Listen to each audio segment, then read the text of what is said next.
Previously, as Katzo and Sunraku have been fighting alone in SLF, it's their first time that they will get into any area and fight in a party. Suddenly, they see a big metal building in front of them with illuminating lines on it. The scene is unique from the rest of the game design. Sunraku tells that they have reached the Iron Ruins of Divinity. Now, Pencilgon discusses with Katzo and Sunraku how they will fight Tombguard. Pencilgon explains that at the start of the battle, Tombguard will activate a skill that sets the max level of all characters in the battle area, except for him, to level 50. This is why their levels don't matter. Katzo and Sunraku are shocked to hear that Tombguard is level 200.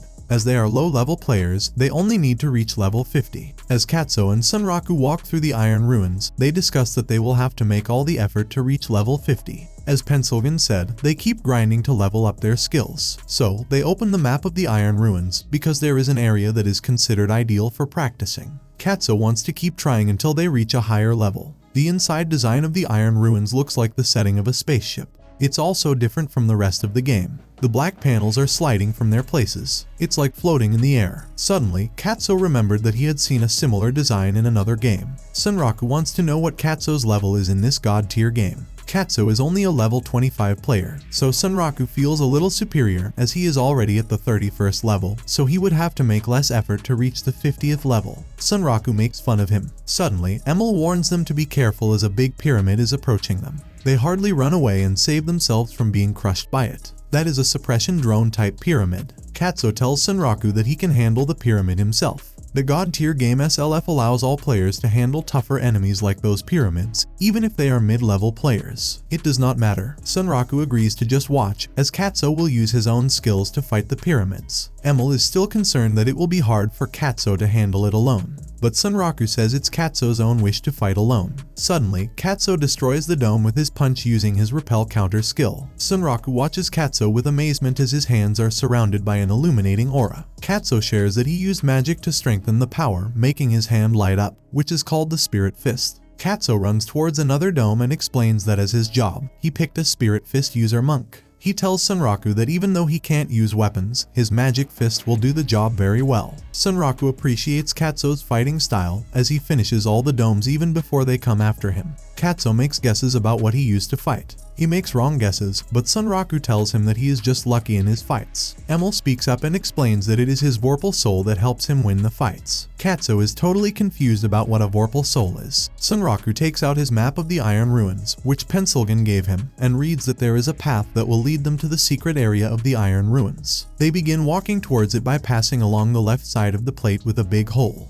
Then they jump over the fissure. Now they jump onto a floating plate that is damaged from the side. Then they begin walking straight again. They are all impressed by the person who made the map because it must have required a lot of patience. The whole area is just like a maze. The final instruction is to jump into a hole to reach the secret area. Suddenly, they stop and see the deep and dark hole down below. Katzo gets so nervous to see the deep hole and gets suspicious that this is a plan to finish them. But Sunraku assures him that Pencilgon cannot deceive them, or he will make her apologize for the worst prank ever. Katzo pats the head of Emil and smiles, telling her they don't know what is down there, so he does not want Sunraku to go ahead alone and get into unknown danger. Therefore, he says that he will go first. Sunraku thanks him for his courageous effort, and Katzo jumps inside the hole. Emil appreciates that Katzo is an amazing lady as she is kind, strong, and so brave. But Sunraku mentions that Katzo is not a girl. He tells Emil that sometimes a person can look like a woman, but they've got the soul of a man.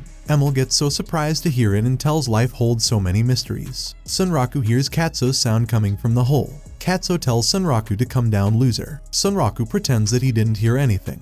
But Emil tells him that she clearly heard that Katzo was calling Sunraku a loser and asking him to get down. Sunraku gets so angry and embarrassed and shouts that he will get some revenge. Then he jumps down into the hole with Emil. As they reach the bottom of the Iron Ruins, they see Katzo standing in front of them. He gets surprised to see that they arrived at the secret area. According to Pencilgon's instructions, they can fish up a monster called the Lifestyle Lake Serpent in the Tearlight Lake. Katzo asks if they can fish up a monster with their puny little rods, but Sunraku tells him to give it a try. They get ready and start fishing in the Tearlight Lake. Sunraku and Katzo both wait for the monster to come to the rod. They wait to see who wins by catching the monster first. Suddenly, Sunraku feels that he got a bite already. He thinks that he used to go fishing with his father all the time, so he knows all the tips and tricks. But Katzo thinks it's all because of his luck stat. Sunraku only catches a life-sized salmon fish. Unfortunately, that's not what they are looking for. At the same time, Katzo excitedly tells him that he has something stuck in his fishing rod, to which Sunraku says it'll be another salmon. But to everyone's shock, it's a big serpent. Seeing the serpent, Sunraku decides that he will fight the monster. But to fight with this monster, he needs some nice weapons. Katzo tells him that he cannot use the Moonblade before reaching level 50. But Sunraku smirks and tells him he has one more weapon.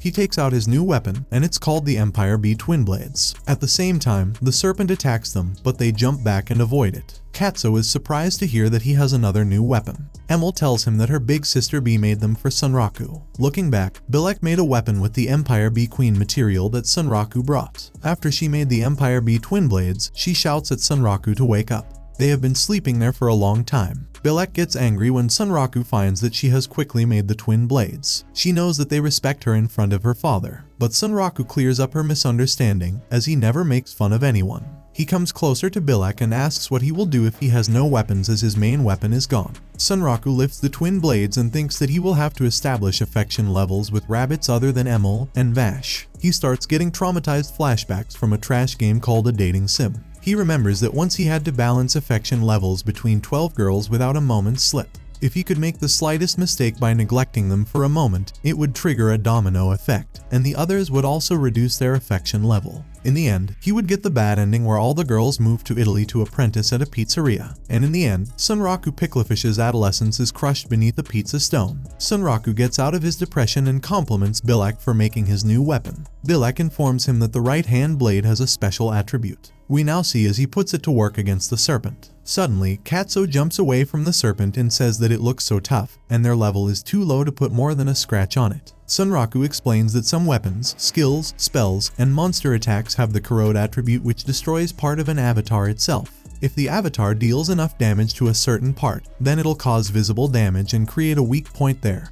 Bilek then explains that his weapon doesn't corrode in the normal way. It infects the part he attacks and corrodes it over time. It's like a corrosive poison. The corrode attribute builds up and worms its way in little by little. If he keeps dealing more corrosive poison with repeated strikes, then it'll break through the enemy's debuff resistance and cause the corrode attribute to show itself faster. Finally, Sunraku strips away the serpent's scales and creates a weak point. Katzo then attacks it using the Black Spirit Fist. Emil wants to help them using her magic spell book. The serpent attacks her, and Sunraku can't get to her in time. But Katzo jumps in and takes the hit, saving Emil. Katzo withstands the attack as he builds himself as a tank damager. In the next attack, they all combine their power and attack at once and defeat it. They are all happy as they defeated the serpent. Sunraku is happy to see his stats as he has already leveled up. Katzo also reaches level 4 and unlocks new skills. He wonders if he can link them at the skill garden. Sunraku wonders if he is mistaking SLF for another game, as he doesn't know what skill link is. Katzo tells him SLF is a game about skills, as he can combine the skills he has and create a new combo skill.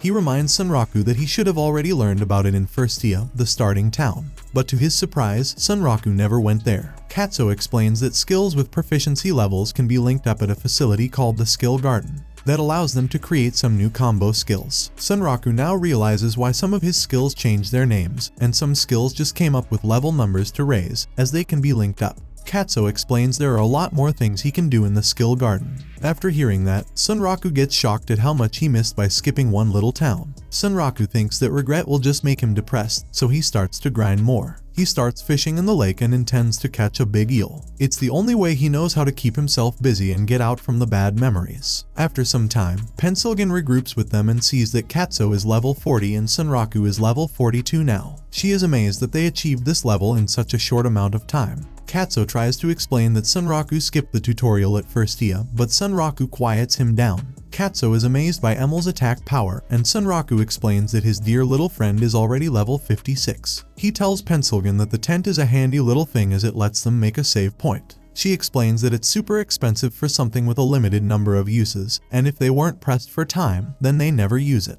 She tells them it's time for them to meet someone, and it's the only time they can meet her as it's a full moon night. In order to fight Tombguard, they need to talk to the unique NPC named Setsuna of bygone days. Elsewhere on the full moon night, we see Setsuna as she is singing beside a tree. And that's the end of the 12th episode of Shangri-La Frontier. Please comment and let me know which anime recap you'd like to see next. As always, if you liked what you saw, subscribe to the channel. I'll be uploading a lot of videos just like this one, and I'll see you in the next one. Till then, goodbye.